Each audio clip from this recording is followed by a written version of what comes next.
In this video, we look at the limitations of binary representation and consider character sets, images and sounds.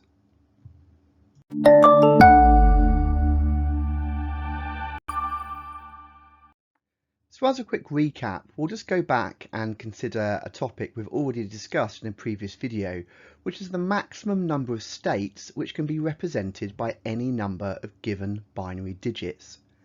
So as binary only has two digits available, 1 or 0, it means that the number of combinations that we can store with binary is directly dependent on the number of bits we have. It's 2 to the power. So for example, if we have 3 bits, we can represent a maximum of 8 states, as shown on the left.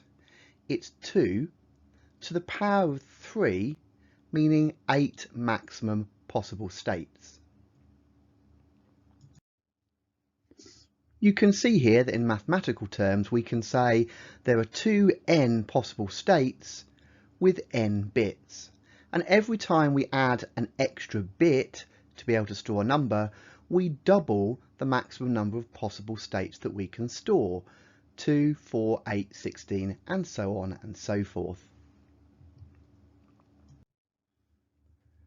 So let's just bring this back and discuss this in relation to character sets, images and sound files. And we've covered this in the previous 3 videos, but we're just going to bring it all together here. So for character sets, the number of bits available will limit the number of possible characters which can be represented. So if we were using 4 bits, we would have 2 to the power of 4, or 16 possibilities. Well, as you can see from the table on the right, we couldn't even represent the English alphabet if we were only using 4 bits, let alone worry about the difference between upper and lowercase, numbers and symbols.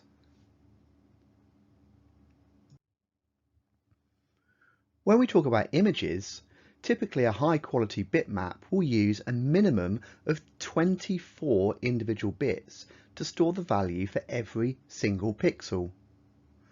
2 to the power of 24 means that a single pixel could represent one of 16.7 million different colours. And this is why bitmap photos often look so high quality. Of course, as soon as we start to limit the number of bits, the quality of the overall image decreases as we can store a smaller range of colours. So let's consider sound.